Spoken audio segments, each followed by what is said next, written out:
Bonjour et bienvenue dans le Guide Blueness, le guide de l'alimentation idéale pour le genre humain. Aujourd'hui, nous allons nous intéresser à la vitamine B3. Indispensable à notre organisme, la vitamine B3, ou PP ou encore niacine, intervient dans plusieurs réactions métaboliques. Particulièrement connue pour son efficacité au traitement de l'hypercholestérolémie et dans la lutte contre les troubles cutanés, c'est la vitamine de la circulation sanguine. Pour éviter toute carence, il convient d'en savoir davantage sur cette vitamine. Celle-ci se trouve en abondance, notamment dans les protéines, dont essentiellement les protéines animales. Pour faire le plein de vitamine B3, il suffit donc d'adopter une alimentation relativement riche en protéines. La vitamine B3 est une vitamine hydrosoluble. Elle se dissout donc dans l'eau.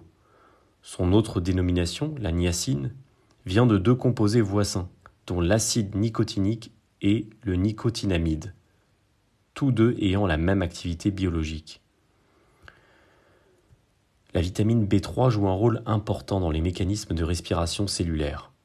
Elle assure un ensemble de réactions, comme la dégradation des lipides, la glycolyse et la phosphorylation oxydative, au cours desquelles des combustibles alimentaires se dégradent à l'intérieur de nos cellules. La vitamine B3 est indispensable à la production d'énergie. Elle a un effet hypocholestérolémiant, d'où son indication pour faire baisser le taux des lipides dans le sang. Elle participe également au maintien de l'intégrité des tissus et préserve particulièrement ceux des artères. Ainsi, lorsqu'elle est combinée avec d'autres molécules, la niacine pourrait prévenir l'athérosclérose, qui est une maladie qui touche justement les artères. La vitamine B3 est indiquée dans la prévention du diabète de type 1. Elle permettrait de réparer l'ADN en cas d'endommagement et interviendrait même dans le fonctionnement du système nerveux. Elle interviendrait également dans la synthèse des hormones sexuelles, ainsi que dans celle de l'hémoglobine et de l'insuline. Elle assurerait également la production de neurotransmetteurs et participerait à des fonctions psychologiques normales. Enfin, nous avons besoin de la vitamine B3 pour éviter le vieillissement prématuré des cellules neuronales.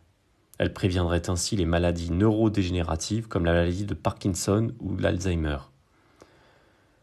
Notre organisme réclame aussi une bonne dose de vitamine B3 pour stimuler la synthèse de kératine, le composant essentiel de la couche cornée de la peau et des cheveux.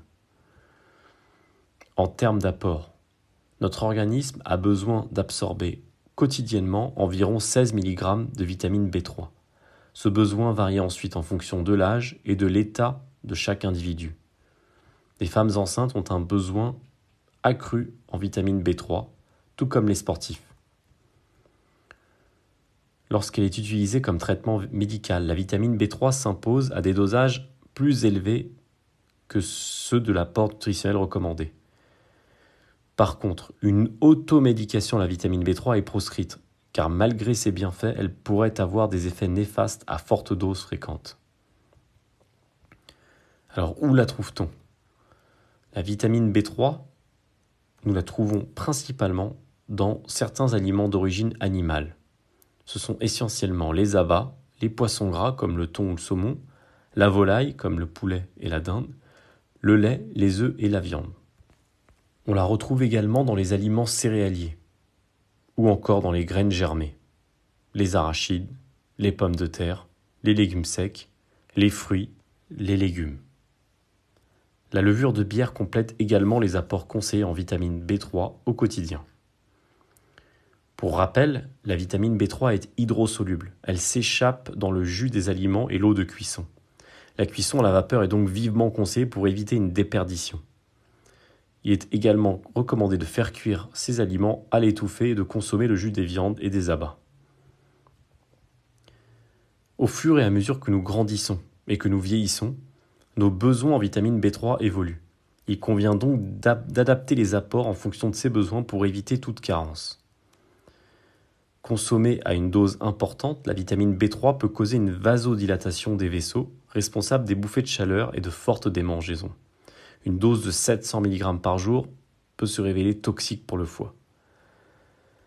Attention donc au surdosage. Inutile de préciser qu'une alimentation relativement riche en lipides et en protéines animales suffit largement à couvrir nos besoins en vitamine B3. À moins d'être un sportif, inutile donc de se supplémenter. La vitamine B3 se trouve dans l'alimentation plus ou moins équilibrée que l'on retrouve en Occident. Ce sera tout pour aujourd'hui. À très bientôt dans le Guide Blueness.